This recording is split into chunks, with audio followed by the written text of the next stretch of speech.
धर्मेश जी, राधे राधे महाराज। जय श्री गुरुदेव। महाराज जी, मुझ अदम पे पिछले 1 वर्ष से श्री जी की कृपा हुई और मैं YouTube के माध्यम से आपकी एकांतिक वार्तालाप को सुन रहा हूँ और आज आपकी कृपा से ही उस पे चलने का प्रयास कर रहा हूँ। आपके बल से मैंने पिछले 6-7 महीने से अंडा, मांस, मछली खाना सब कुछ छोड़ दिया। महाराज जी, मेरा एक प्रश्न है। किसका है?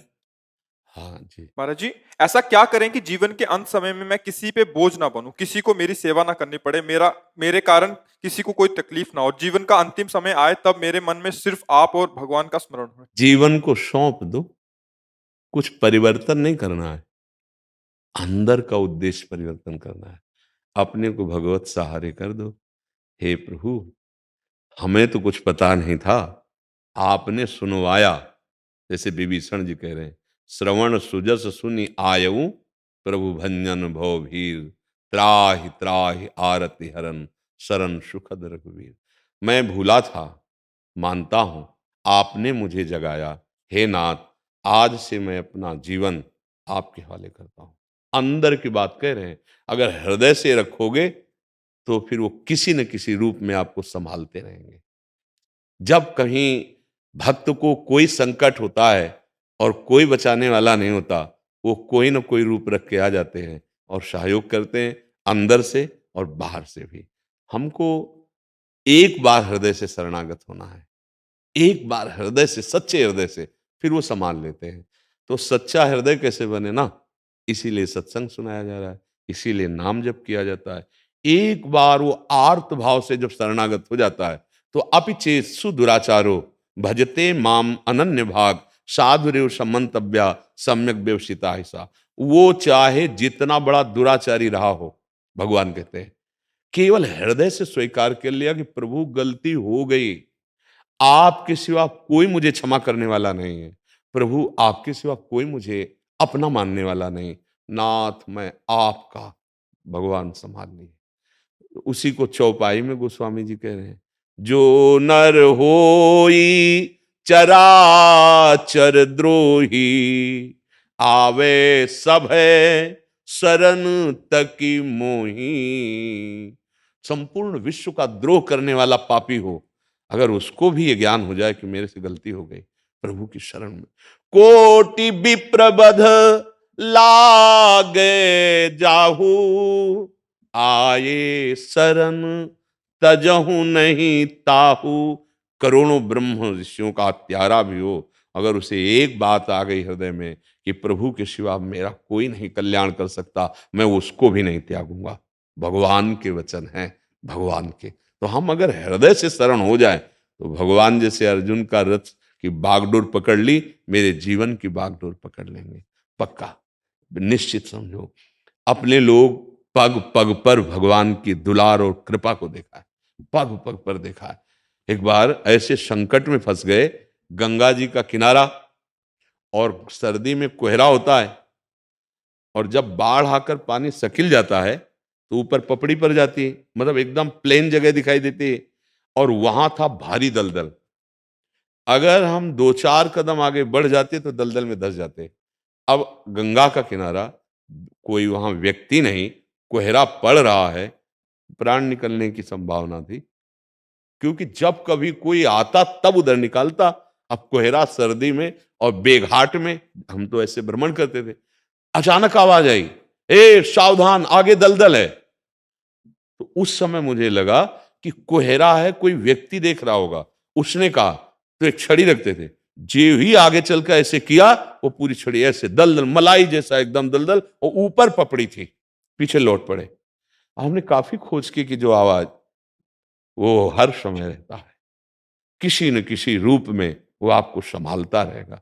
करो सदा तिनके रखवारी, जिम बालक राखे। पहले तो लगा किसी व्यक्ति का आवाज है, लेकिन जब तो लगा इस समय प्रातःकालीन धुंध मची हुई है, यहाँ कौन, मतलब मेरे भगवान मेरे को प्रतिपल देखे। वही विश्वास आगे बढ़ाता है ना। बचपन से कदम कदम पे देखा है भगवान का दुलार, पर अंदर से भगवान के सिवा हमारा ना कोई था, ना है और ना रहेगा। उसी बात से ये बात मिट जाएगी कि हमें किसी के सहारे की जरूरत है। सच्ची मानिए, भगवान हजारों हाथों से प्यार कर रहे हैं, लाखों नेत्रों से हमें दुलार दे रहे हैं। आप देखो, क्योंकि उनके सिवा मेरा कोई नहीं। आप क्या परवाह करनी। अभयद भुज दंड मूल पीन अंश सानुकूल। उनकी अभय भुजाएं सदैव अपने भक्ति के लिए फड़कती रहती हैं। हमको किसी के सहारे की जरूरत नहीं, क्योंकि किसी में जो कुछ भी बल है वो मेरे प्रभु का बल है। वो कोई भी रूप लेकर हमें सुरक्षा प्रदान करेगा, हमें सुख प्रदान करेगा। ये विश्वास हो जाए पक्का। कई बार हमने बताया ये सत्संग में, बड़ा विश्वास का विषय है। कल भी यही चर्चा की थी कि माधोदास बाबा बहुत भजनानंदी महात्मा थे। अब प्रारब्ध भोग आया, संग्रहणी का रोग हो गया। उसमें बार बार सोच होती है, पतली सोच बार बार। 2 4 10 सोच हो जाए तो आदमी का शरीर शिथिल हो जाता है। उनकी कई दिन से हो रही थी। अब न भिक्षा जाना है, न वहां कोई व्यक्ति आना, समुद्र के किनारे एकांत में हो। तो जब आंख खुली उनकी तो देखा एक 14 वर्ष की अवस्था, पीतांबर माथे पे बांधे हुए, पीतांबर पहने हुए, बाबा की लंगोटी सोच की धो धो के ऐसे फैला रहे और सूखी लंगोटी बाबा को पहना के उनका बार बार मल साफ। तो सोचा मुझ अकिंचन के पास नवीन अवस्था कौन। तो अपनी जब भागवतिक दृष्टि से देखा तो जगन्नाथ जी, तो रो पड़े। कहा प्रभु प्रभु आप ऐसा क्यों किए। आप में सामर्थ्य थी, यदि आपको दया आ रही थी तो प्रारब्ध मिटा देते हमारा। प्रारब्ध मिटा आपने बोले नहीं बाबा, प्रारब्ध भोग लो, मैं तो स्वयं तुम्हारी सेवा। नहीं आपने क्यों की। तो बोले बाबा जब आपके हृदय में मेरे सिवा किसी का आश्रय नहीं है तो मैं ही तो करूंगा सेवा। भगवान के अनंत पार्षद हैं, भगवान ने किसी एक पार्षद को आज्ञा नहीं करी, स्वयं भगवान ने। भगवान का जो सारथी दारुक है, विश्व ब्रह्मांड में जितनी अश्व कलाएं हैं सबका वो गुरु है। भगवान ने दारुक को नहीं आज्ञा की कि अर्जुन का रथ हाँकिए, स्वयं सरकार बैठ गए। भगवान का जो सारथी दारुक है ना, अरे भगवान का सारथी है। विश्व की जितनी भी कलाएं अश्व के संबंधी रथ हाँकनी सब में वो गुरु है। भगवान जगत गुरु दारुक जी को नहीं कहा कि चलो युद्ध में अर्जुन का रथ हाँक दो, हम क्यों द्वारिकाधीश्वर भगवान, नहीं स्वयं भगवान। जब भक्त को कभी आवश्यकता पड़ती है भगवान। एक सेन भक्त नाम के बहुत उच्च कोटि के महापुरुष हुए हैं, सेन भक्त उनका नाम था। वो जहां संतों को देखते थे तो भूल जाते थे मैं किस काम के लिए जा रहा हूं, क्या मतलब इतना प्रीति। जब जिसको भगवान से प्रीति होती है उसको भक्तों से अवश्य प्रीति होती है, और जिसको भक्तों से प्रीति होती है भगवान उसके अधीन हो जाते हैं। तो एक दिन वो राजा की सेवा में जाया करते थे, तो अपना वो सब सामग्री ले उसकी मालिश की जा रहे थे, तो रास्ते में देखा कई संत आ रहे हैं। तो भूल गए और दंडवत किया, आओ महाराज। तो संत भाव के भूखे हैं, उनके पास गए। अब वो सबकी सेवा खान पान जैसा फल फूल आदि जो, अब वो संत भगवान सुबह तक रुके। जब वो सुबह गए तब उनको होश आया कि राजा तो इंतजार ही करता रह गया उसकी मालिश का। अब डर सताया कि राजा रजोगुणी होता है, फांसी में चढ़ा देगा, क्योंकि हमने कोई सूचना निवेदन नहीं किया और सेवा में नहीं गए। इतने में 2 पार्षद आ गए राजा के। कहा महाराज ने आपको बुलाया है। अब उन्होंने सोचा अब अंतिम समय है हमारा, क्योंकि राजाओं का तो राजमद होता है, क्यों नहीं आए। अभी हम कहें साधु सेवा में नहीं आए तो दंड ही देंगे। अंदर से अपने भगवान का स्मरण करते हुए कि जो भी होगा हाँ भगवान मंगल करेंगे, और वहां पहुंचे। अंदर राजा बहुत प्रसन्न मुद्रा में बैठे थे। आओ सेन, कल तुमने जैसी सेवा की ऐसी मुझे जिंदगी में सुख नहीं मिला। जो चाहो मांग लो हमसे, मैं बहुत प्रसन्न हूं। उन्होंने सोचा विनोद तो नहीं कर रहा। तो उनका सरकार कल कहां बोले नहीं, बहुत सुंदर सेवा की, और इतना सुंदर रूप कल तुम्हारा हमने देखा जो हमने कभी नहीं देखा। अब समझ में आया कि हो सकता है हम जिन भक्तों की सेवा कर रहे थे उनके स्वामी भगवान की कोई लीला हो। वह सरकार थोड़ा बताने की कृपा करे, क्या रूप आपने देखा। तो बोले तेल की कटोरी सामने थी और तुम हमारी पीठ की मालिश कर रहे थे, तो जब मैं ऐसे देखता तो तुम्हारा ये रूप था, और जब तेल की कटोरी में देखता तो अरविंदाक्ष कमल नयन श्याम स्वरूप, ये तुमने वो कभी रूप तो अपना दिखाया ही नहीं। रो पड़े और उनका सच्ची बात है सरकार, हम कल आए ही नहीं थे। ये हमारी जगह हमारे आराध्य देव भगवान श्री कृष्ण आए। भगवान अपने भक्त के लिए एक रजोगुणी राजा की मालिश करने सेन बनकर जाते हैं। अरे विश्वास करो, ये कोई कथा नहीं है, अपने लोगों का जीवन यही है। और आज तक जिसने, इतिहास साक्षी है, भगवान का आश्रय लिया, हाँ कभी अमंगल नहीं हुआ। तो ये तो सोचना ही नहीं है कि बुढ़ापे में कौन सेवा करेगा या किसी के हम आश्रित होंगे, भगवान। तो अगर हम सोचे कि आखिरी में हमारा क्या होगा, तो बहुत बढ़िया होगा, क्योंकि हमने प्रभु के सिवा अपना किसी को नहीं माना। इसीलिए विश्वास, हमें विश्वास दिलाने के लिए कहते हैं, किसी से याचना नहीं की है कभी। ये जीवन भर स्वभाव रहा है कि ऐसे केवल अगर कोई रोटी की बात है तो आचार्यों ने आदेश किया, इसलिए ऐसे, कभी अर्थ या वस्त्र या कोई व्यवस्था के लिए कभी ऐसे नहीं, कभी ऐसे। एक बार ट्रेन में बैठे हुए थे, तो वो पूरा उनका जांच वाला, तो कोलाहल मचा, तो उसमें संतों को भी वो लोग अपमानित कर रहे थे। मतलब अब बेटिकट होते, हम टिकट तो थी नहीं, ऐसे बैठे थे। अच्छा टिकट पैसे से होती है, तो हमको ऐसा कुछ ज्ञान नहीं था कि ऐसी घटना हो। जो ही दो तीन बगल में निकले, हम कहा शोरगुल कैसा? बोले फोर्स से जांच करने वाले, जिनके पास टिकट नहीं उनको पिटाई कर रहे हैं। और ऐसे उनका, अच्छा ये तो आज लगता है। और जटाई बड़ी बड़ी थी, सन्यास भेष में थे, पद्मासन लगाओ बैठ गए। हम कहा चाहे मार डाले जाए, ना आँख खोलेंगे, ना बोलेंगे, ना हिलेंगे, शांत। ए कोई कुछ ले भगवान को प्रताप देखा, बूट की आवाज नीचे से आ रही थी, हमें किसी ने छेड़ा नहीं और कोई पूछा, बस जटाए ऐसे डाल ली और पद्मासन ऐसे। रक्षक भगवान, आश्रय भगवान। और हमारे पास था नहीं, अगर होता तो खरीदते, पक्की बात। एक बार वो अंग्रेजी में बोलने वाला युवक भी तो कूदा था। हाँ वो महोबा से जा रहे थे ना, तो उसमें हमको किसी ने, किसी भगत ने टिकट दे दी थी, वो छोटी वाली टिकट जो ऐसे हाँ, वो बैठा लिया था हमको अच्छे वाले में। अच्छे वाले को क्या कहते हैं? हाँ। अब वो जब आप वो आए तो उनका टिकट तो हम बड़े गर्व से दिखा दिया। तो वो लोगों ने कहा कहाँ जाना है? कहा बनारस जाना है। बोले 3 स्टेशन की टिकट है, वो कम निकल गए और ये जनरल की, और वो थोड़ा अभद्र बोलने लगे। तो एक आदमी ऐसे बैठा था, नीचे उतरा, अंग्रेजी से उनसे बात की, पैसा दिया और इतनी बड़ी कागज वाली टिकट, वो हमको टिकट दी और कहा आप आराम से बैठ जाओ। उनको, अरे कदम कदम पे भगवान का प्यार। इसीलिए वो कहते हैं भगवद आश्रित रहो। हाँ कायर भी नहीं बनना, एक बात समझना, क्या भगवान के भरोसे नहीं, कायर नहीं बनना, कर्तव्य का पालन करना, भरोसा प्रभु का रखना है, समझ रहे ना जी। मनमोहन दास जी, राधा भारत शर्मा जी, महाराज जी, राधे राधे। महाराज जी, बहुत प्रयास करने पर भी मात्सर्य नहीं जा रहा सर्व स्थान से, ना कोई सुहाता है, ना गुण दिखता है, बहुत शीघ्र अभाव दिख जाता है, किंतु अच्छा दिखने पर मात्सर्य हो जाता है। क्या भगवत आनंद मिलने पर भी ही सर्वदा समाधान होगा? भगवत आनंद मिलने तक भगवत भाव तो किया जाए पहले। क्या अपने आराध्य देव से मात्सर्य होगा क्या? निज प्रभु में देखें जगत, केशन करें विरोध। इसमें कोई भाव लगाने की जरूरत नहीं, सत्य बात जो है उसे स्वीकार करने की बात है। भगवान ही सबके हृदय में है। नहीं, कई बार हमने उदाहरण दिया है, बिजली का कितना स्वरूप है आप गिनो। प्रकाश दे रहे, यंत्र चला, बिजली एक ही है सब में। ऐसे अच्छे या बुरे आचरण स्वभाव परवश हो रहे हैं, पर सामर्थ्य भगवान की है। जैसे यंत्र के प्रभाव से बिजली का जो क्रिया है वो बदल जाती है, कहीं ठंडा, कहीं गर्म, कहीं मृत्यु, कहीं जीवन। जीवन भी उसी चल रहा है, मृत्यु। हमारे हृदय में, सबके हृदय में एक ही परम पावर भगवान विराजमान है।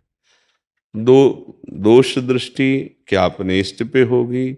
ईर्ष्या वृत्ति क्या अपने इष्ट पे होगी? नहीं होगी। और अगर ये ईर्ष्या वृत्ति है तो अपना नाश जरूर हो जाएगा। नाश का तात्पर्य होता है सतमार्ग से भ्रष्ट हो जाना, शरीर पर आसक्त होकर बुरे आचरण कर लेना। इस सृष्टि का एक क्रम है, एक सिद्धांत है। अगर हम किसी को देखते हैं कामी है, तो आप लिख लो, आपके अंदर ऐसा काम जागृत होगा कि आप भ्रष्ट हो जाएंगे।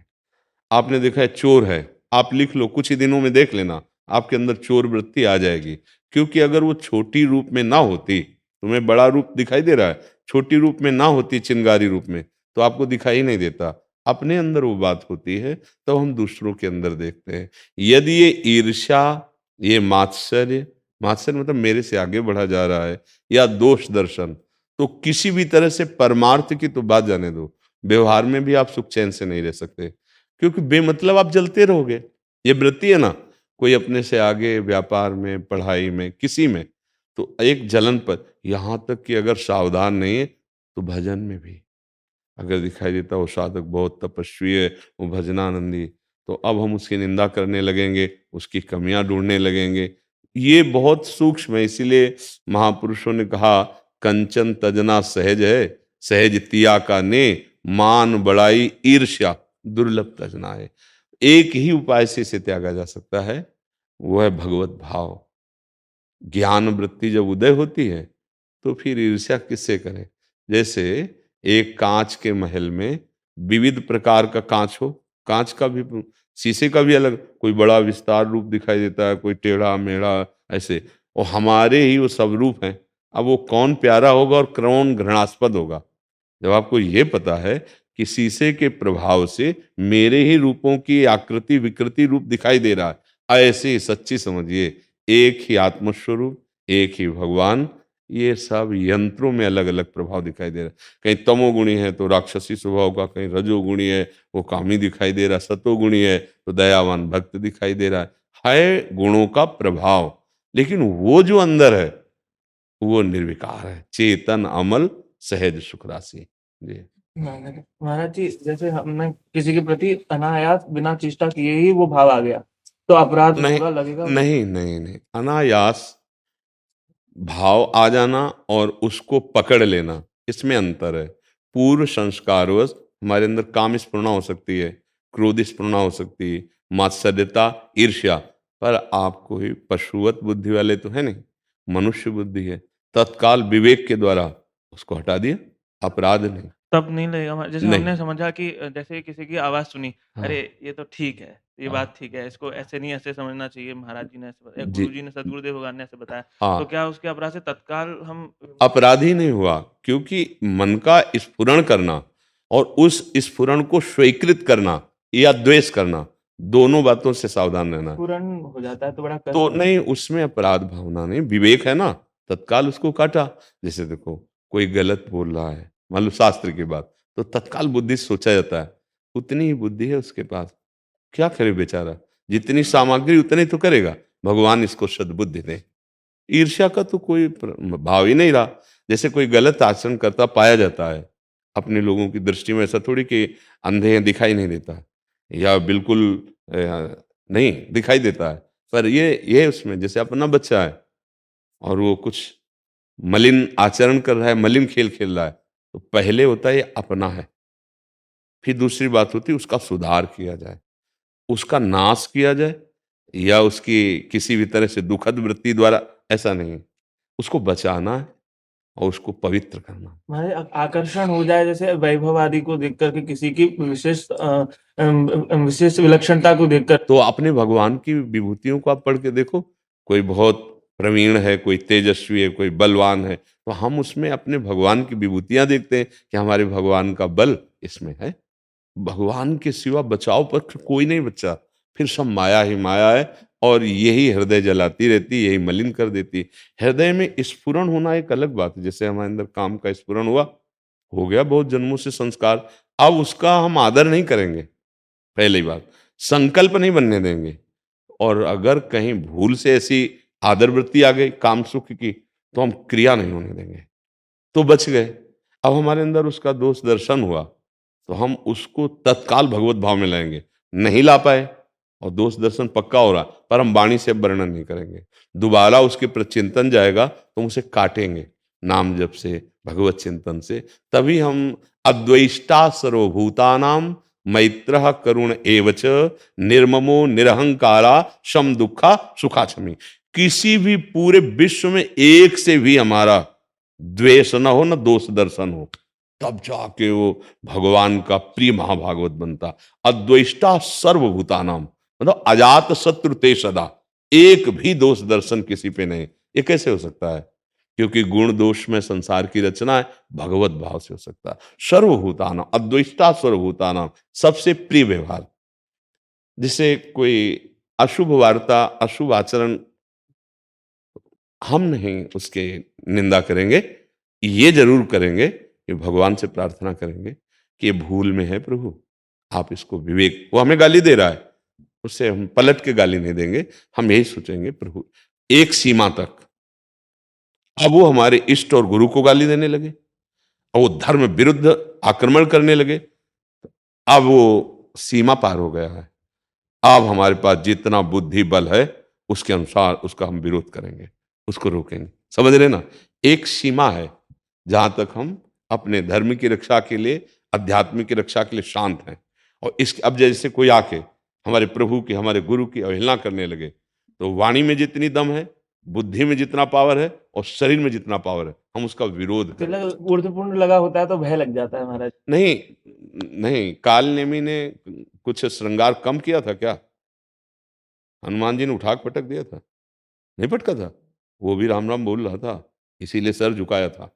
लेकिन जब देखा कपट, ये तो पाखंड कर रहा है, ये तो राक्षस है, भगवान का भक्त तो है नहीं।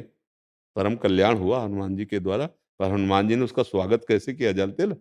कोई कमी रखा था क्या? वो भी तिलक लगाया था, कंठी बांधे था, तभी तो हनुमान जी महाराज झुक के प्रणाम किए, उतर के उसी को तो प्रणाम किए। हनुमान जी ने कोई ज्ञान दृष्टि का प्रयोग नहीं किया, बाहर चिन्ह को तो देख करे वैष्णव है, भगवान का भक्त है, राम राम कह रहा है, लेकिन उसकी जो आज्ञा हुई वो भी करने जा रहे थे। पर भगवान कृपालु है ना, बचाते हैं ना सत्य को। वो तत्काल एक मकरी ने बताया कि महाराज ये बाबा जी नहीं, संत नहीं, ये तो कालनेमी राक्षस है, भगवान ने उसका वध कर दिया। अगर कोई तिलक लगाए हमारे इष्ट की निंदा करता, भक्त कैसे हो सकता है? क्या चिन्ह लगाने मात्र से भक्त हो जाएगा क्या? नहीं नहीं, हमारे गुरु की, हमारे इष्ट की, हमारे धर्म की नहीं। हाँ, हमारी निंदा करेगा हम सह लेंगे, वो हमें कटु वचन कहेगा हम सह लेंगे, लेकिन हमारे धर्म और हमारे इष्ट या हमारे राष्ट्र पे आ रही वो बात, फिर हम सहन नहीं करेंगे, फिर हम शांत नहीं रहे। जितना तप बल, भजन बल, बुद्धि बल है, उसके द्वारा हम उसका विरोध करेंगे। क्योंकि संत संभ श्री पद अपवादा, कही सुनीता असमर्यादा, काटी जीभ तासु जो बसाई, श्रवण मूंद नत चले पराई। असमर्थ है तो कान में अंगुली डाल के चले जाएंगे, समर्थ है तो जबान बंद कर देंगे किसी भी तरह से। ये सिद्धांत है, दोनों बातें समझनी हो, केवल एक ही पक्ष नहीं है। अगर अन्वय है तो फिर व्यतिरेक भी है। हाँ, तो अगर जहां तक हमारी बात है कि हमें कोई कष्ट दे, तो हम प्रार्थना करेंगे प्रभु उसका कभी अमंगल ना हो, उसकी बुद्धि शुद्ध हो, उसे सुख मिले। लेकिन जब हमारे गुरुदेव, हमारे धर्म, हमारे इष्ट पे, तो जानते हैं कि आप ही हो, पर आपका विरोध करेंगे। आप हमारे इष्ट का अपमान करें, आप हमारे गुरु का अपमान करें और हम चुपचाप हाथ जोड़े बैठे रहें, ऐसा असंभव। आप समझ रहे ना? हाँ, ये थोड़ा सा इसमें विवेक की आवश्यकता है। हाँ, कहीं कहीं कल भी चर्चा की थी, अहिंसा परमो धर्मा है, तो कहीं कहीं हिंसा अहिंसा से भी ज्यादा परम धर्म हो जाती है। कोई हमारे गुरु जी को मारने जा रहा है, कोई हमारे धर्म को नष्ट कर रहा है, अब उस समय हम कहें अहिंसा परमो धर्मा। कोई हमारे राष्ट्र पर भय आ रहा है, हम कहें अहिंसा पर नहीं। संतों ने वेन चरित्र पढ़ के देखो भागवत में, जब उसने भगवान की निंदा की, धर्म के विरुद्ध आचरण किए, तो स्वयं महापुरुषों ने जाकर उसको मार दिया, मंत्र बल से तत्काल मारा उसे। और फिर इसके बाद उसी की भुजाओं का मंथन करके भगवान पृथु और रजती को प्रकट किया। तो ये है जो अहिंसा परमो धर्मा है, वो एक सीमा तक है, हमको सता लो, लेकिन हमारे धर्म, हमारे राष्ट्र, हमारे गुरुदेव, हमारे इष्ट के प्रति फिर हम चैन से नहीं कि आप निंदा कर रहे हो, आप मेरे भगवान, ऐसा नहीं। फिर एक प्रसंग आता है, भगवती अम्बा जी, पार्वती जी जब तप कर रही थी, सप्तऋषियों की परीक्षा के बाद स्वयं भगवान शिव आए और वो एक संत के वेश में आए। तो जब माता पार्वती जी ने देखा कि कोई तपस्वी मुनि आया है, तो प्रणाम किया, आसन दिया, विराजिए। जब बैठ गए तो उनका, आप किस लिए तपस्या कर रहे हैं? तो उनका देवाधिदेव महादेव भगवान शंकर को पति रूप में वर्ण करने की। अब भगवान शंकर ही थे, निंदा शुरू कर दी, प्रीति परीक्षा। पहले सप्तऋषियों को भेजा था, फिर आप स्वयं आए, कहा कि क्या शंकर जी में रखा है, भगवान शंकर में क्या है? बट वृक्ष के नीचे रहते हैं, उनको किसी से राग है नहीं, घोर वैरागी, मुन्नों की माला, चिता की भस्म लगाए, सर्पों के, कोई आभूषण नहीं, कोई कोमल वस्त्र नहीं, कोई महल नहीं, आप ऐसे महादेव के लिए आप, तो उनका सावधान। माता जी ने कहा आप संत रूप में आए, आपको अतिथि रूप में आसन दिया, इसलिए पहले शब्द में सावधान करती हूं, अगर दोबारा हमारे इष्ट की निंदा की तो मैं अभी तुम्हें भस्म कर दूंगी। ये मत समझना कि तुम्हें अतिथि सत्कार दिया है तो आप हमारे इष्ट, पर वो और कोई हो तो रुके। भगवान शंकर फिर शुरू किए, आखिरकार हम तुम्हें समझाना चाहते हैं कि जी माता जी अब भद्रकाली भी यही है, प्रचंड दैवी शक्ति, जी ऐसे तो महादेव जी प्रकट हो गए अपने रूप में और कहा देवी हम ये देखने आए थे कि आपका कितना प्रेम है, कितनी प्रीति है। तो वो शांत हुई। तो हमें हमारे भगवत स्वरूपों से परिचय मिलता है। प्रहलाद जी साष्टांग दंडवत पिता को करते थे, साष्टांग दंडवत पिताश्री कह के बाद जे ही उसने भगवान की निंदा की तो पिता नहीं कहा, दैत्यराज कह के, और एकदम विरोध में खड़े हो गए कि कुछ भी कर ले, मार डाल, मेरी जबान से नाम नहीं रुकेगा, हृदय से भगवान की भक्ति नहीं जाएगी। लाखों उपाय किए, कुछ नहीं कर पाया।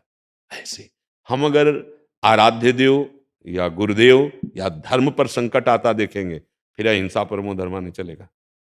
फिर ये नहीं होगा कि हम संत बन करके हाथ जोड़े बैठे, नहीं, अपने लिए हाथ जोड़े बैठे, मार दे तो थप्पड़, चलो हमारा प्रारब्ध है, उसे भोग लेते हैं भगवान की। लेकिन गुरु के ऊपर हाथ उठा दो, इष्ट की अवहेलना कर दो, धर्म फिर नहीं चलेगा। समझ पा रहे ना? हाँ, तो हम कहीं एक सीमा तक ऐसा, अब जैसे कोई शास्त्र विरुद्ध अर्थ बोल रहा है, हम कैसे स्वीकार कर सकते हैं? जब हमें पता है कि अर्थ इसका अनर्थ कर रहा है, तो हम कैसे स्वीकार कर सकते हैं? हम उसकी निंदा नहीं करेंगे और उसकी बात भी नहीं सुनेंगे, उसका आदर भी नहीं करेंगे, दूर रहेंगे हम। तजिए ताहि कोटि बैरी सम, यद्यपि परम स्नेही, जाके प्रिय न राम वेदे। शास्त्र विरुद्ध वार्ता अगर कोई करने जा रहा है तो हम कहते हैं महाराज महाराज। क्यों? क्योंकि ये बात प्रमाणित हो जाएगी जो आप बोल रहे हो। तस्मात् शास्त्रम प्रमाणन्ते, अनुभूत और शास्त्र प्रमाणित बोलिए, मनमानी नहीं बोलना। तो अब उनका हम निंदा नहीं कर रहे, उनकी अवहेलना नहीं कर रहे, शास्त्र प्रमाणित बात करिए।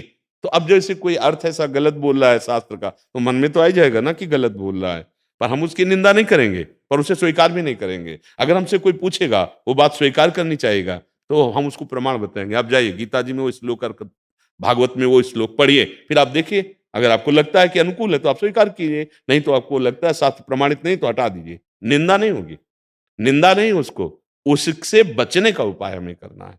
समझ पा रहे हो? और हमें सबसे प्रार्थना है कि हमारे पास आने का, आपको बैठने का, प्रश्न करने का, सार बात हम आपको बता देते हैं। यदि आप गंदे नशा न करें, आप मांस आदि न खाएं, पराई माताओं बहनों से गंदी दृष्टि व्यभिचार आदि की भावना न करें, और नाम जप करें, और जो कर्म कर रहे हैं वो ईमानदारी से करके भगवान को अर्पित कर दें, इतने में आपको भगवत प्राप्ति हो जाएगी। हर प्रश्न का उत्तर आपको इतने में मिल जाएगा। आचरणों का सुधार, चरित्र का सुधार, और अपने कर्तव्य कर्म को करना, और भगवान का मधुर मधुर नाम जप करना। मंगलम मंगलेभ्योपि पावनेभ्योपि पावनम, ना पवित्र को भी पवित्र करने वाला, मंगलों का भी मंगल करने वाला भगवान का नाम है। वो कोई भी नाम आपको प्रिय हो, नाम जप कीजिए, अच्छे आचरण से चलिए। सुना है कि गुरु दीक्षा लेना अनिवार्य है। देखो, हिम्मत कम कम पड़ रही है, आपसे नहीं ले पाए तो किससे ले? नहीं, हमारी प्रार्थना इस, आपने कहा किसको बता हमने दो। कभी ये नहीं कहा होगा, आप शब्दों को देखिए। हमने कहा कि सतमार्ग की अनुभूति गुरु कृपा से होती है। बिना गुरु कृपा के कोई सत्य वस्तु को अनुभव कर ले, असंभव। तो जब हम नाम जप करते हैं, अच्छे आचरण करते हैं, तो हमारे अंदर मांग आती है कि हमें आगे का मार्ग दिखाने वाला कोई मिले। तो वो गुरु होते हैं भगवान। और जब हम भगवान से प्रार्थना करते हैं तो वो किसी न किसी रूप में आकर हमको स्वीकार कर लेते हैं, या वो किसी न किसी अपने स्वरूप के पास भेज देते हैं। इस प्रसंग को बार बार वर्णन किया गया है। अब उसमें आपका मन जहां ये स्वीकार कर ले कि गुरु साक्षात परब्रह्म तस्मै श्री गुरुवे नमः, उनकी बात मान लो, उनसे मंत्र ले लो और चलो अपने मार्ग में। गुरु का मतलब केवल भगवान है। कई बार कहा है, व्यक्ति गुरु नहीं हो सकता और गुरु कभी व्यक्ति नहीं हो सकता। गुरु साक्षात परब्रह्म। बंदो गुरुपद कंज कृपा सिंधु नर रूप हरि। जब किसी संत पर, भगवत स्वरूप पर हरि भाव हो जाए कि ये मेरे भगवान है, तब गुरु मंत्र ले लेना चाहिए। और जब तक व्यक्ति भाव रहे तब तक सत्संग करते रहना चाहिए। और जब ये भाव आ जाए कि इनके वचन पर अब हमें चलना है, अब कोई कुछ कहे, ये जो कहेंगे वही हम, अब जो ही कहें करें हम सोई, आयुष लिए चले निज दासी, मन क्रम वचन त्रिशुद्ध सकल मत, हम श्री हित हरिवंश उपासी। अब फिर गुरु का आप चाहे कंठी बांधो या न बांधो, वरण हो गया, उनकी आज्ञा पे चलना। अगर आज्ञा पे नहीं चले तो मानो कंठी बंधवा ली, तिलक लगा लिया, लेकिन आचरण आपके पवित्र नहीं हुए तो आपको भगवत प्राप्ति नहीं होगी। माना आपने कंठी नहीं बंधवाई, तिलक नहीं लगाया, लेकिन हृदय से मान लिया कि आपकी आज्ञा पे चलेंगे, आपका कल्याण हो जाएगा। क्योंकि आपने वर्ण किया ना गुरु, गुरु का मतलब उनकी बात मान ली ना। अब आप जो आचरण सुधार कर रहे हो, आपको बार बार हमारा ध्यान आएगा, हमारी बात से सुधर रहा है तो ध्यान नहीं आएगा कि इन्होंने ये कहा था और ऐसे हम चल रहे हैं। यही तो है ध्यान मूलम गुरु मूर्ति, पूजा मूलम गुरु पदम, मंत्र मूलम गुरु वाक्यम, मोक्ष मूलम गुरु कृपा। प्रगट संस्कार करवा लो, पर ध्यान रहे प्रगट संस्कार ही केवल शिष्य बनना नहीं है, गुरु की बात मानना है। गुरु ने जो आपको उपदेश किया उसे मान लो, चाहे कंठी बंद हो चाहे न बंद। गुरु लाखों बना लेते हैं, गुरु की बात नहीं मानते। हमारे गुरुदेव भगवान कहते हैं गुरु लाखों बना लेते हैं लेकिन गुरु की बात, और जो गुरु की बात मान गया वही शिष्य है। अब आप विचार करके देख लीजिए। आओ जी महाराज, स्वागत है आपका। वाहिगुरू जी का खालसा, वाहिगुरु जी की फतेह। निहाल कर लिया, आखिर दस्तक दिए। ए आसन डालो, पहले बैठा लो सबको, आसन डालो। महाराज जी जी आज गुरु तेग बहादुर जी का शहीदी दिहाड़ा है, जी तो आज दर्शन के लिए विशेष मन बना। जी और दूसरा आज एक हमारे मन में था, 10वें पातशाह जी की गुरबाणी में जी। एक श्री जी के बारे में लिखा है। अच्छा,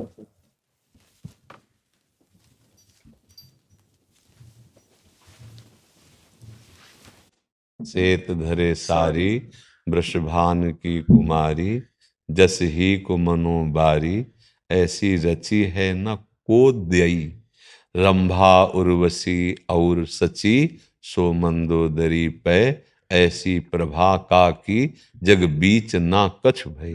आहा, मोतिन के हार गरे डार, रुचि सो सुधार, कान्ह जू पै छली, कवि श्याम रस के लई, सेतय साज साज चली, सांवरे की प्रीति काज, चांदनी में राधा मालूम चांदनी सी हो गई। दल्य श्री वाहिगुरु जी की फतेह। वाह, हाँ गुरु जी की बहुत कृपा। ये तो श्री जी का, ये हमारे लिए आप लाए। एक वस्त्र जो है पहले नीचे बिछा के, और एक ऐसे लाओ, एक वस्त्र ला। महाराज जी यकीन नहीं हो रहा कि आपके दर्शन कर रहे हैं। अरे हमें यकीन नहीं हो रहा कि आप इतनी सुंदर भेंट लाए।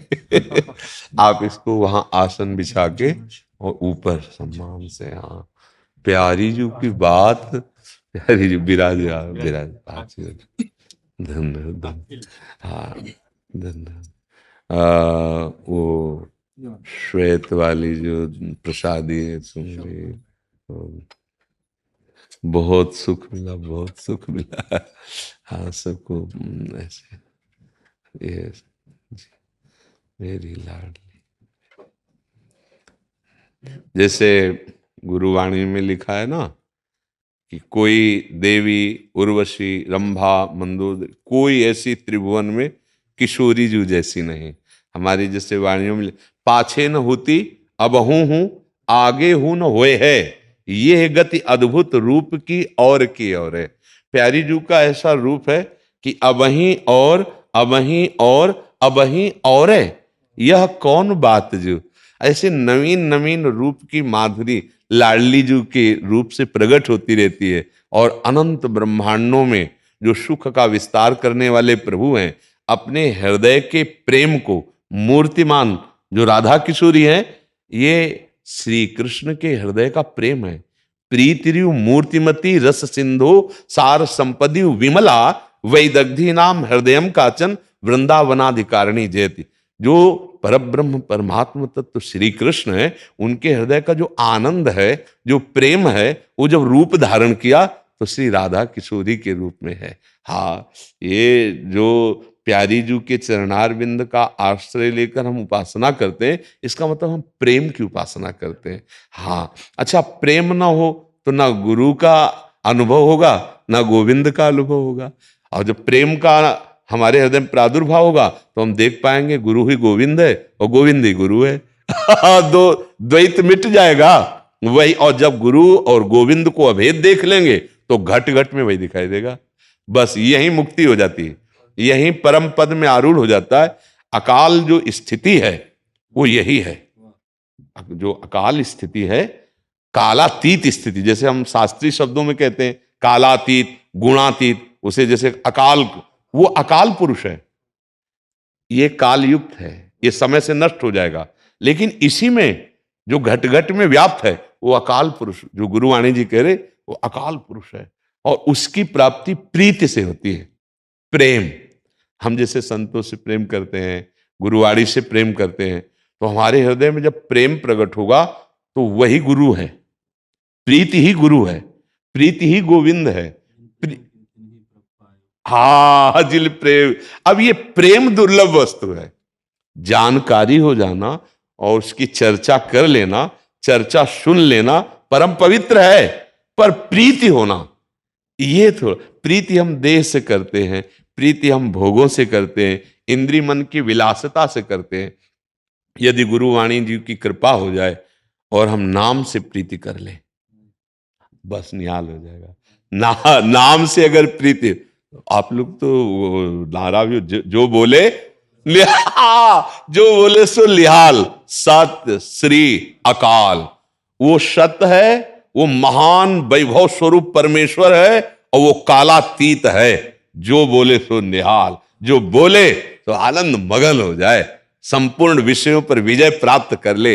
हाँ वही विषयों पर जब तक थोड़ी भी प्रीति है तब तक गुरु तत्व में प्रीति नहीं होती, और जब तक प्रीति नहीं होती तब तक जीवन अधूरा रहता है। बड़ी कृपा करी, बड़े दर्शन दिए। और सुनो, श्री जी की माला लाओ और सिर्फ सबको प्रसाद श्री जी। हमारे हृदय ऐसे होता है, क्या आपका स्वागत करें, कैसे करें। पहला श्री जी का माला। महाराज धन्य हो गए। हाँ धन्य तो आपने किया, आप आकर दर्शन दिए, ये हमारे सौभाग्य उदय किए आपने। मैं ऑस्ट्रेलिया से आया था अपने बच्चों के साथ। मैंने सोचा था जहाज से उतरते पहले आपके दर्शन करने जाऊंगा, जी। पर थोड़ा सा लेट हो गया।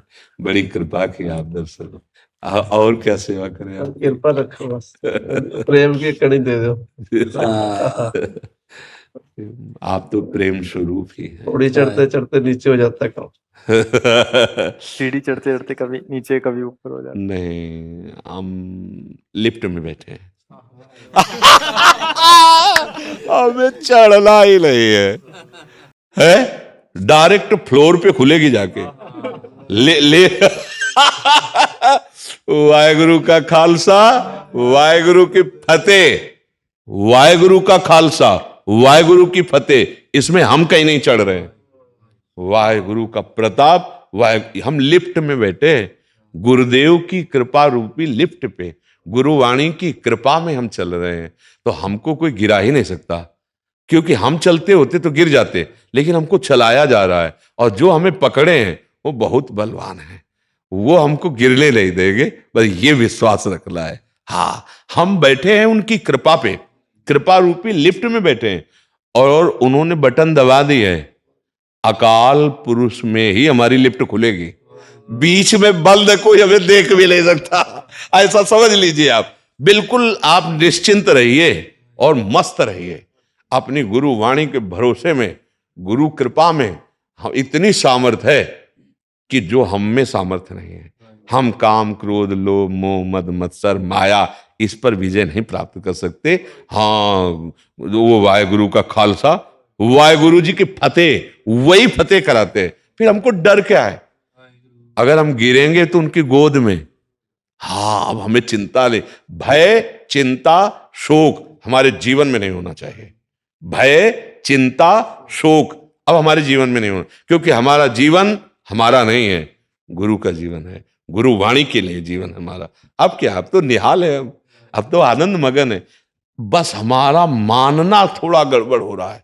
अभी हम अपना कोई अस्तित्व रखे हुए हैं, है ना। इसीलिए मुझे लगता है मैं कभी नीचे जा रहा हूं, कभी ऊपर जा रहा हूं। और अस्तित्व दे दीजिए, तो आप केवल ऊंचे जा रहे हैं, नीचे गिरने का सवाल ही नहीं उठ सकता, क्योंकि जिस सत्य वस्तु के हम आश्रित है वो हमें गिरने नहीं देगा, वो हमारी फतेह करवा देगा, वो निहाल करवा देगा।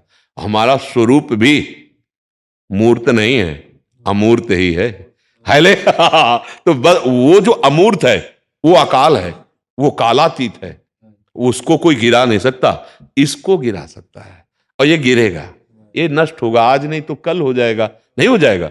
अपने को कभी नहीं मानना कि मैं कभी नीचे फिसल रहा हूं, नहीं मानना, मान लेंगे तो फिर गड़बड़ हो जाएगा। मान्यता में सब कुछ है। अगर हम नीचे गिर रहे हैं तो इसका मतलब अभी हमने हाथ नहीं पकड़ाया, अभी हम उनकी कृपा में नहीं, तो हमको ये शब्द अब कभी नहीं निकालना, कभी नहीं निकालना। हाँ निहाल कर दिया, निहाल कर दिया। जय हो, जय हो। धन्यवाद, बहुत सुख मिला। गौरव कटारे जी ललितपुर से। श्री हरिवंश राधा वल्लभ, श्री हरिवंश। महाराज जी मेरी पत्नी की 9वें महीने में डिलीवरी हुई थी। डिलीवरी में बच्चा मृत पाया गया। पेट में बच्चे की बीमारी के बारे में डॉक्टर ने 6 महीने पहले ही बता दिया था, परंतु हमने प्रभु पर विश्वास करके या उन पे कि बच्चा जैसा भी होगा ठीक होगा। मेरा प्रश्न महाराज जी ये है कि मेरे साथ जो हुआ, क्या इसमें भी कुछ अच्छा ही हुआ या कोई मेरा प्रारब्ध का फल था? इसके साथ ही उस बच्चे की आत्मा इसमें आप अक्षरशः सत्य समझना। जिसको आज का सत्संग तो सुना था। हाँ, जिसको जितने मिनट, जितने सेकंड, जिस योनि में रहना, उसके आगे नहीं रह सकता, ये सिद्धांत है। जैसे एक रात्रि में माँ और पिता का अंश मिलकर बुलबुला बना, उसी समय नष्ट हो सकता है। हुआ 3 महीने में, वो उसमें नष्ट हो सकता है, या 9 महीने में वो उसमें नष्ट हो सकता है, या बाहर आके नष्ट हो सकता है, या 100 वर्ष जी के नष्ट हो सकता है। अब उसकी जितनी आयु है, आपका जितना संसर्ग है, उतने ही मिनट का रहेगा, उतने से। वो माँ के गर्भ में केवल इतने दिन के लिए आया। तत्काल एक भागवतिक प्रसंग है, जब अष्टवसु वशिष्ठ जी ने उनको शाप दे दिया था। आपको पता ना क्यों दिया था? हम आपको सारांश में बता देते हैं। एक बार अष्टवसु भ्रमण करते हुए जा रहे थे, तो वशिष्ठ जी के आश्रम में नंदिनी जी विराजमान थी, जो गाय के रूप में थी। वो बहुत सामर्थ्यशाली थी। मतलब नंदिनी जी का मतलब है विश्व का जो सुख चाहो सब प्रदान कर दे, उनका जो दूध पी ले अमर हो जाए, बड़ी महिमा थी। तो उनमें से एक जो वसु थे, उनकी पत्नी ने कहा, मृत्यु लोक में एक हमारी मित्र है राजकुमारी, अगर हमको इसका दूध मिल जाए और उसको पिला दूं तो अमर हो जाएगी। तो उनका ऐसे कैसे दूध, बछड़ा वहां, अगर वशिष्ठ जी आ गए तो सामर्थ्यशाली ऋषि तत्काल साफ दे देंगे, तो उनका फिर चुरा लो गाय को। तो इतने महान देवताओं में भी श्रेष्ठ वसु होते हैं। प्रेरणा ऐसी हुई कि उन्होंने ऐसी गलती कर दी, गाय चुरा ली। जब वशिष्ठ जी आए और देखा कि गाय नहीं है, तो ध्यान के द्वारा देखा, अरे इन देवताओं में श्रेष्ठ वसुओं में ऐसी मानुष बुद्धि कैसे आ गई? ये चोरी आदि करना तो मनुष्य बुद्धि में होता है, देव से भी श्रेष्ठ वसुओं में नहीं। तो उनका इनको दंड चाहिए अब, क्योंकि दंड के अधिकारी सामने प्रकट हो गए और कहा कहाँ? और वो सब डर गए। बोले जाओ तुम मृत्यु लोक में मनुष्य रूप में जाओ, जन्मो। तो 7 चरणों में गिर गए, कहा भगवान मेरा कोई दोष नहीं, बस मैं केवल संग में था। तो उनका जन्मोगे तुरंत मर जाओगे। लेकिन 8वें से कहा तुम विवेकवान होते हुए भी गलत सलाह का अनुमोदन किया, इसलिए तुम्हें पूरा जीवन मृत्यु लोक में रहना पड़ेगा। तो उन्होंने कहा भगवान एक बात मैं मांगता हूं कि वहां मैं अखंड ब्रह्मचारी बन के रहूं, मुझे संयोग किसी का प्राप्त ना हो, क्योंकि जिसके कारण मैं ऊपर से जा रहा हूं वो संयोग मुझे प्राप्त ना हो। तो उनका तथास्तु ऐसा ही हो।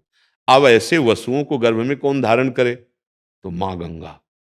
तो आपको पता है होगा चरित्र कि जो ही बालक प्रकट होता था आके गंगा जी में डाल के डुबो देती थी।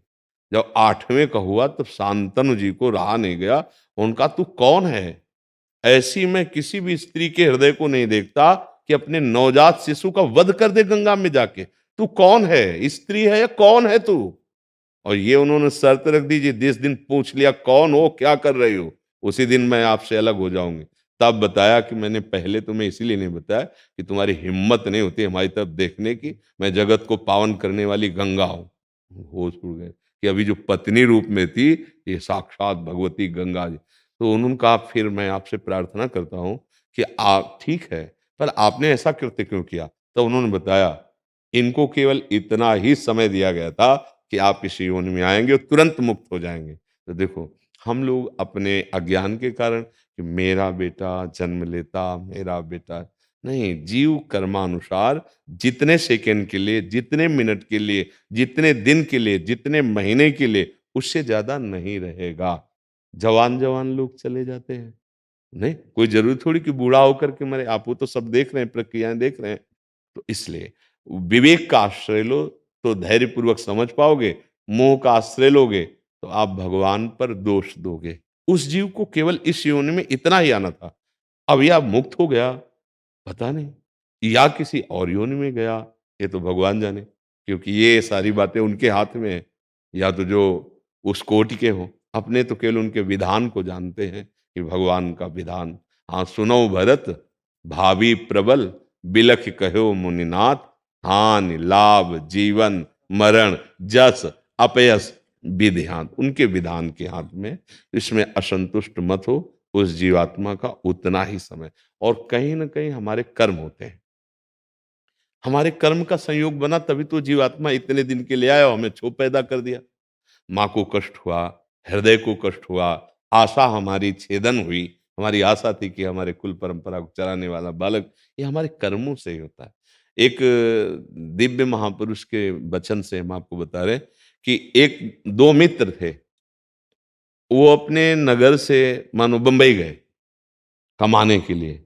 अब बड़ी मेहनत करके पैसा कमाया, धीरे धीरे और पैसा बढ़ाया, फिर उन्होंने एक होटल खोल लिया, बहुत जोर का होटल चलने लगा।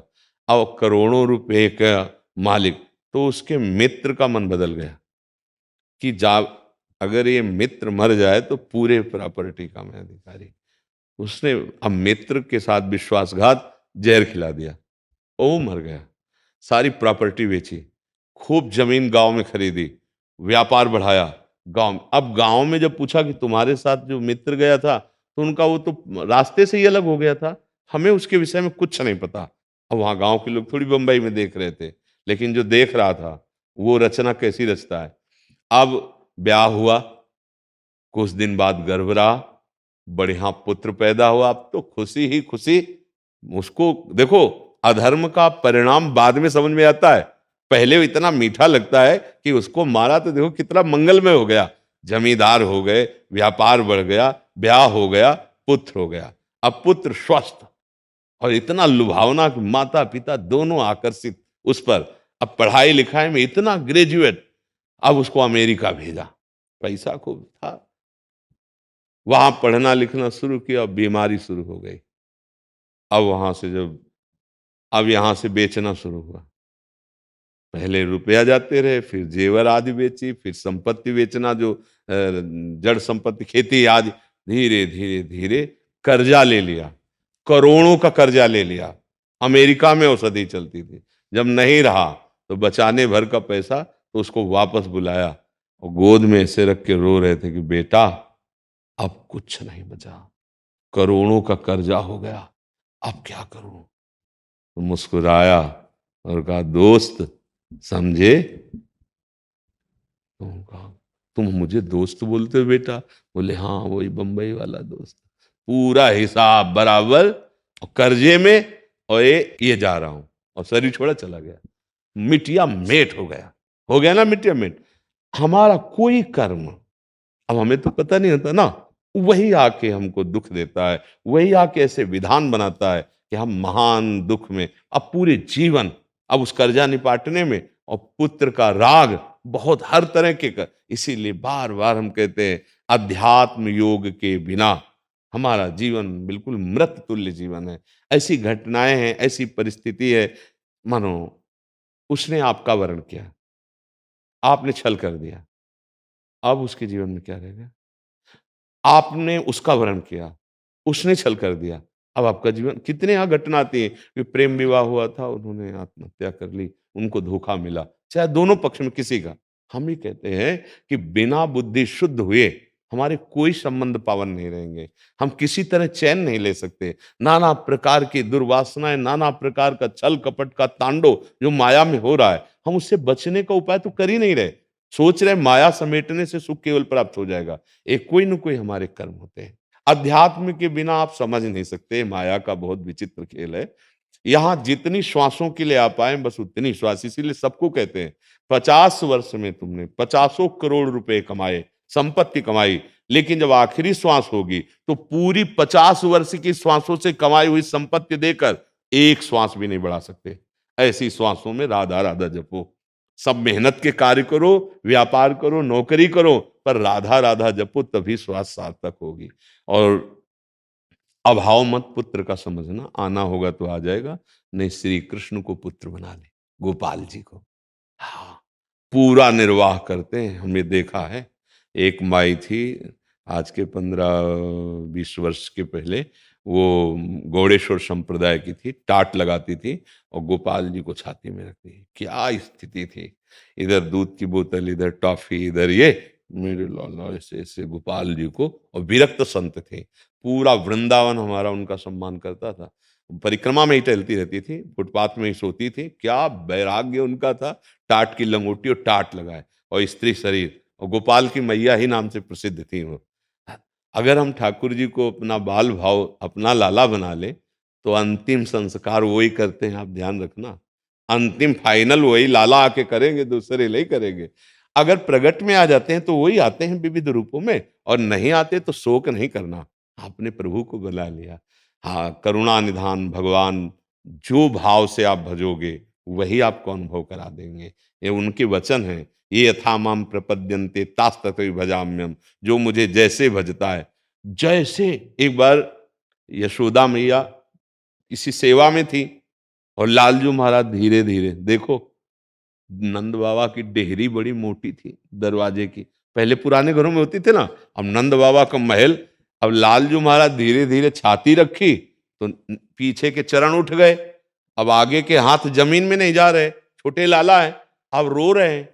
तो नारद जी उस समय आ गए, उन्होंने देखा, कहा प्रभु हमको संशय में मत डालो, एक बार अपना चरण बढ़ाया था तो ब्रह्मलोक तक गया था, आप ही हो वामन रूप में, और आप डेहरी नहीं लाग पा रहे, हम आपको उतार दें। बोले आप चुप, दूर खड़े देखो, ये सुख हम माता यशोदा के लिए कर रहे हैं। रोना शुरू, मैया आई दौड़ के और अरे मेरे लाला, और दासियों को डांट रही, देखो कितना कष्ट लाला पाए। नारद जी से क्या कहते, तुम चुप, दूर, तुम्हारे लिए मैं भगवान हूं, मैया के लिए मैं लाला हूं। उसको ये यथा माम प्रपद्यन्ते तास तथैव भजाम्यहम्, जैसा भाव करो मेरे भगवान इतने कृपालु हैं, वैसा आज भी वही बने हैं। तुम्हारी पत्नी में भगवान ही बैठे हुए हैं, तुम्हारे परिवार में भगवान ही बैठे। जिस दिन वो अंतर ध्यान हो जाते हैं, आप उसे मरा समझकर शरीर को नष्ट कर देते हैं। अगर यही ज्ञान हो जाए, श्री राम में सब जग जान, अभी मुक्त हो जाओ, अभी परमानंद में निमग्न हो जाओ। बस हम भगवान को भूले हुए हैं और सब याद है, और सब याद है। यही माया खेल है। अगर हम केवल भगवान को याद कर लें तो फिर हमारी जीत हो जाए, हम भगवत प्राप्त हो जाए, हम परमानंद, हमें अभाव नहीं लगेगा। आपको सच्ची कहते हैं, जैसे बचपन से भगवान के मार्ग में चले ना, पिता माता भाई रिश्ते नाते जितने प्यार हैं वो सब प्रभु से मिले हैं। ऐसे नहीं, ऐसे कोई मतलब, ऐसे कैसे रहा जा सकता है, आप सोचो, बिना अपने प्यारे के प्यार के कैसे रहा जा सकता है। केवल बातें बनाने से मन को नहीं रोका जा सकता, मन विषयों में भागेगा, विषय भोग करेगा। उसको अगर रोका जा सकता है तो प्यार के बल से रोका जा सकता, और वो प्यार प्रभु देते, माता का, पिता का, भाई का। जिस समय जो जरूरत पड़ी मेरे भगवान वही रूप धारण करके प्यार दिए। आज आपको भी वही प्यार दे रहे हैं, आप पहचान नहीं पा रहे। आप अपनी स्त्री मान रहे हो, आप अपना पुत्र मान रहे हो, आप उसे पिता रूप में देख, पर उसे नहीं देख रहे जिसको देख रहे हो। जैसे मान लो पिता के शरीर से प्यार है और वो पिता निकल जाए तो उस शरीर को क्या करोगे, मतलब उसी से प्यार कर रहे थे, पर हमें ये ज्ञान नहीं है। अगर ये ज्ञान करके प्यार करो, जड़ चेतन जग जीव जत सकल राम में जा, अभी मुक्त हो जाओगे, अभी आनंद आने लगे। ये अध्यात्म आनंद के लिए है।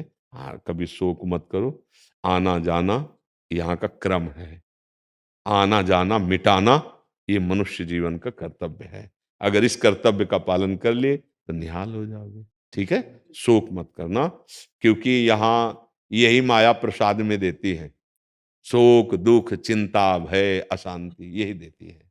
महाराज जी उसको आया तो था वो, मैं महाराज जी उसकी आत्मा के लिए शांति के लिए कुछ जैसे उसको अभी दूसरे जीव में मिल गया हुआ तो ठीक है, अगर जैसे नहीं हुआ हुआ तो शांति के लिए। मालिक है ना प्रभु, ये सारा खेल उनका है। तुम तो कुछ क्षण के लिए बाप बने, वो अनंत जीवों के बाप थे, बाप है, बाप रहेंगे, वो सारी व्यवस्था करते हैं। अब आपको अगर पिता होने के भाव से लगता है तो आप नाम जप करो और उस जीवात्मा को दे दो, जहां भी होगा एकदम पावर से उसका मंगल होना शुरू हो जाएगा। उसके लिए गौ सेवा, संत सेवा, पशु पक्षी सेवा में अपने पास जो है 10 रुपए है, हम 10 रुपए दे देते हैं और उसका फल उसको प्राप्त हो जाएगा। आप ऐसे भाव से कर सकते हो, और नहीं तो सच्ची बात तुम्हें बताए, वो अनंत ब्रह्मांडों का पिता है, उसका पालन पोषण करना यही स्वभाव है। 3 लीलाएं हो रही, जन्मना, पालन करना और नाश करना, तीनों बराबर अपना अधिकार इस सृष्टि पे है। अब नाश लीला होती तो हम लोगों को पसंद नहीं आती, जन्म लीला और पालन लीला 2 लीला तो पसंद आती है, लेकिन नाश लीला पसंद नहीं आती। और अगर सच्चा ज्ञान हो जाए तो हम वैसे ही राजी रहेंगे। मरने से सब जग डरा, मेरो मन आनंद, कब मरी हो कब भेटी हो, पूरन परमानंद। राधा राधा राधा राधा राधा राधा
राधा राधा राधा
राधा राधा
राधा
राधा राधा